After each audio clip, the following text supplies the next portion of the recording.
guys. So niadto ko sa akong drawer. And unsa ana ta di ay pag-practice og makeup. Wala man gani makeup.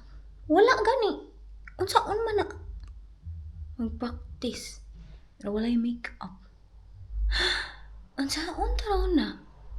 Na ako'y actually wala ko anang mga kuan ba. Kani ganing masinaw imong naong kanang murag silver dust. Silver dust. Silver dust.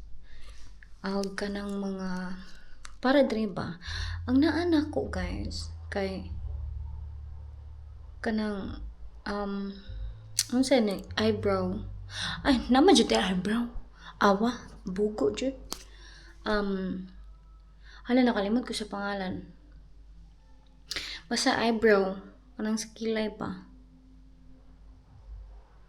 eyebrow nakoy eyebrow naman jud ko eyebrow.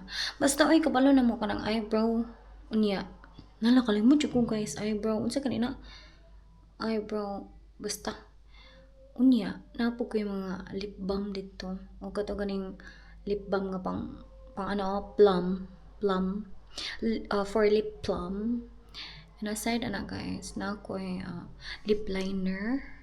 Yes. And sa akong mahinumduman ha, when I was still in the Philippines, before ko ni anhi diri, I bought nagpalit ko og kanang BB cream sa Focallure sa Shopee. Pero karon akong gi-check na wa man. Wa pa to nagamit guys ever since. Naabot ko 2024. Wala pa to nagamit yun ever since.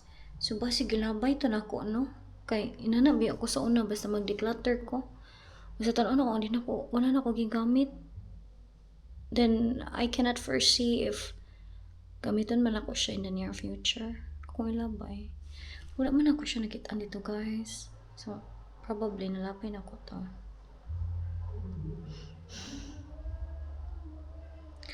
Mag-practice daw tag makeup. Pero why makeup? OMG. Illusionada. Bitaw. Try na ko pangita. Kaya siguro na pa sa maleta. Wala na ko ginaog. Kay I know nga. Di ko kabalo. Magamit ato. Wala nga di ko kahibaw guys. Ug shade ba to na ako. Kaya nag-order lang ko. Ano lang. Basta. Let's see. Stop recording.